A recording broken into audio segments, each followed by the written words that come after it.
မင်္ဂလာပါရှင် A+ Education စာပေမှာကြိုဆိုပါရရှင်ကျွန်မကတော့ A+ မှာ Cambridge Primary Science ကိုသင်ကြားပေးမယ့် teacher ပါအနည်းပဲဖြစ်ပါရှင်ဒီနေ့မှာတော့သင်ခန်းစာလေးတစ်ခုနဲ့ပတ်သက်ပြီး sharing လုပ်သွားမှာဖြစ်ပါရှင်ကျွန်မတို့ year 1မှာရှိရပါမယ် Cambridge ရဲ့ year 1မှာရှိတဲ့သင်ခန်းစာလေးတစ်ခုကိုဘယ်လိုသင်ယူလေ့လာရမလဲဆိုတာကျွန်မ sharing လုပ်သွားမှာဖြစ်ပါရှင်အဲ့တော့Unit 1မှာရှိတဲ့ 1.1 Animals and Plants Alike ပေါ့နော်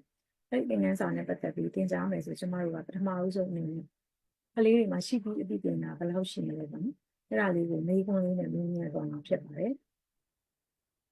Do you know animals ပေါ့နော်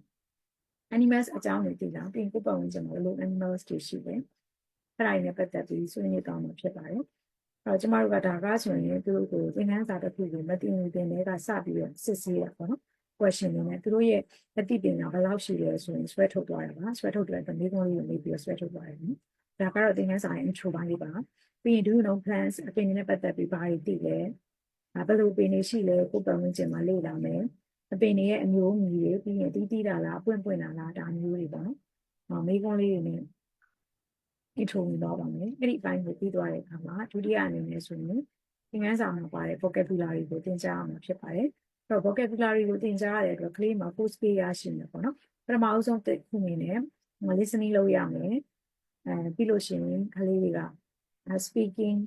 reading writing ဒါမျိုးတွေပေါ့နော်ဒါမျိုးတွေလုပ်တဲ့အခါမှာကျမတို့က individual လည်းသွားတယ် group လည်းသွားတယ်ပေါ့နော်ဒါကတော့ vocabulary ကိုလေ့လာရမယ့်အပိုင်းဖြစ်ပါတယ် vocabulary ပြီးသွားတဲ့အခါမှာသင်ခန်းစာမှာပါတဲ့အကြောင်းအရာတွေကိုစပြီးတော့သင်ကြားသင်ယူလုပ်မယ်ပေါ့နော်အဲ့တော့ဒီခန်းက living thing အကြောင်းအရာကိုသင်တာဖြစ်တဲ့အတွက်ပထမအဆုံးအနေနဲ့ plants ပေါ့နော်အဲ့တော့ကိုယ့်ပတ်ဝန်းကျင်မှာရှိတဲ့ plants ကိုလေ့လာမယ်အဲ့ဒီ plants တွေရှင်သန်ကြီးထွားတာ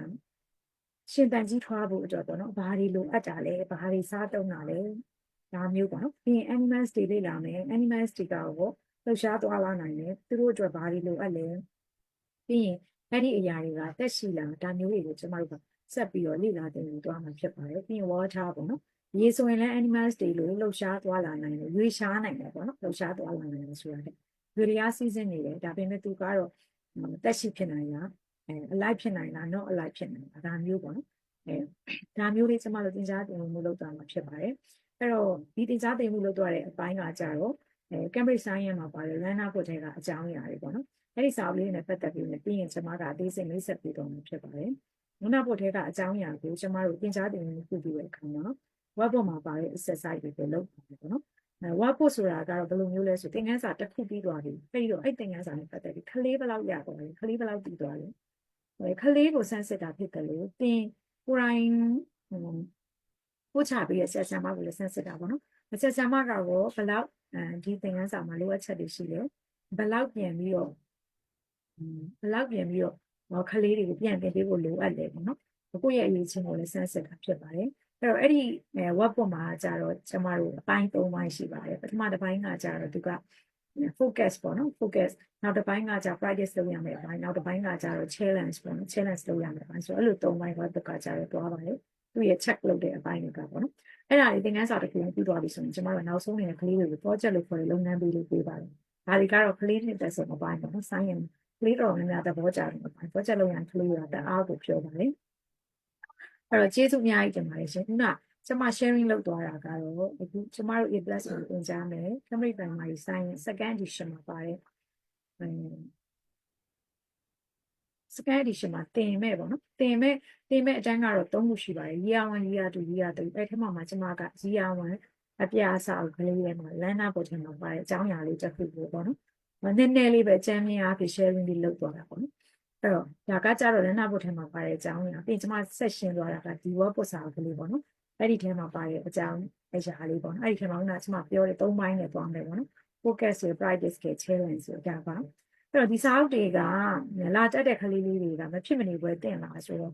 ကျွန်မအနေနဲ့တော့ဝင်ရင်ပို့သိတော်တယ်လို့ comment ပေးချင်ပါတယ်ဒါဆိုရင်သင်ကြားတင်မှုမှာနှစ်ဖက်စလုံးအဆင်ပြေရပေါ့နော်မဆက်ရအောင်ကလေးရောအတွက်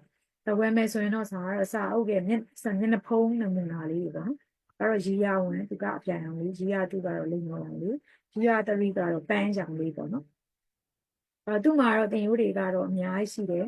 ကျမတို့ရဲ့ A+ မှာသင်မှာကတော့ဒီတန်းလေး3တန်းပေါ့နော် ကျမကအဲ့တော့စာအုပ်နဲ့ပတ်သက်ပြီးရှင်းသွားပြီးတဲ့အခါမှာစာအုပ်ထဲမှာပါမယ်ခေါင်းစဉ်လေးတွေကိုဆက်ပြီးဆွေးနွေးကြမယ်ခေါင်းစဉ်ကတော့ year 1မှာခေါင်းစဉ်6ခုရှိတယ်အဲ့ unit 1 living thing ရဲ့အောက်မှာဆိုကျမတို့ခေါင်းစဉ်ကွဲလေးတွေက1.1 ကနေ 1.4 1.5 ဒီဒါမျိုးပါတယ်ပေါ့နော်ခုနကျမက unit 1မှာရှိတယ် living things တဲ့က1.1ရဲ့အကြောင်းအရာလေးကို genuine sharing လုပ်သွားတယ်နော်အဲ့တော့ခုနအတင်ကြားတင်ယူကတော့အဲ့လိုပေါ့ learner ဖို့ work ဖို့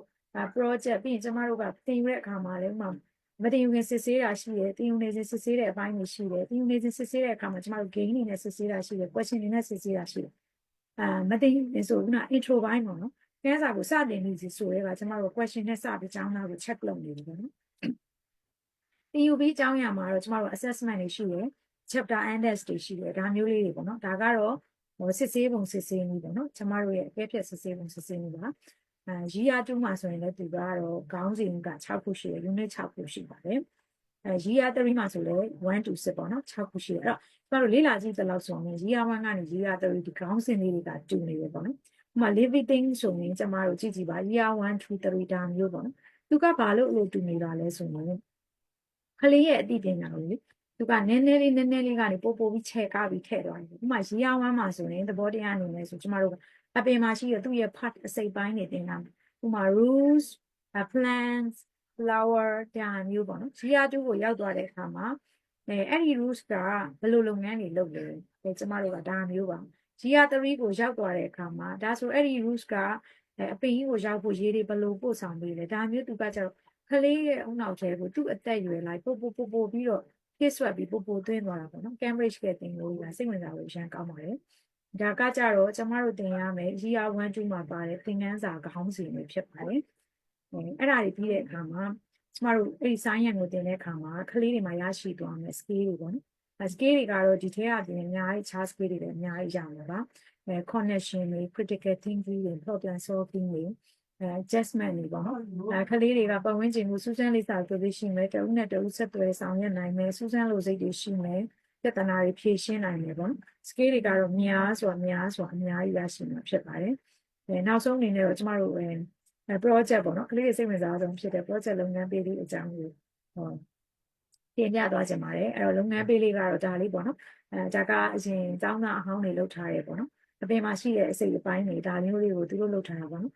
တချို့ကကြတော့လေအကြုံလေးနဲ့လုပ်တယ်တချို့ကစားရတဲ့လုပ်တယ်ပစ္စည်းစစ်နဲ့လည်းလုပ်တာရှိတယ်ပေါ့နော်ဒါကတော့ကလေးလေးတွေစိတ်ဝင်စားဆုံးအပိုင်းလေးတွေဖြစ်ပါတယ်လုပ်ငန်းပေးလေးပါသင်ခန်းစာတစ်ခုပြီးတိုင်းမှာလည်းကျမတို့ project လုပ်ငန်းပေးလေးတွေရှိပါတယ်အဲ့တော့ဟုတ်ကဲ့ပါနားထောင်ပေးသွားတယ်တဦးချင်းတယောက်ချင်းစီအားကျေးဇူးအများကြီးတင်ပါတယ်ရှင်အဲ့တော့ Cambridge Science သင်ရိုးနဲ့ပတ်သက်ပြီးတော့ step ပြီးတော့တည်လို့လားဆွေးနွေးလို့လားရှိလို့ရှိရင်ကျမတို့ page က messenger မှာလာပြီးတော့စုံစမ်းမေးမြန်းဆွေးနွေးလို့ရပါတယ်နားထောင်ပြီးတဲ့တဦးချင်းတယောက်ချင်းစီတိုင်းကိုကျေးဇူးအထူးတင်ရှိပါတယ်ရှင်ကျမတို့ Cambridge Science နဲ့ပတ်သက်ပြီးတော့သင်ကြားဆွေးနွေးပြီးတဲ့ teacher ပါအနည်းပဲဖြစ်ပါလို့ရှင်ရွှေလန်းချမ်းမြေ့တဲ့မျိုးလေးတစ်မျိုးကိုပန်းဆိုင်ကြပါရှင်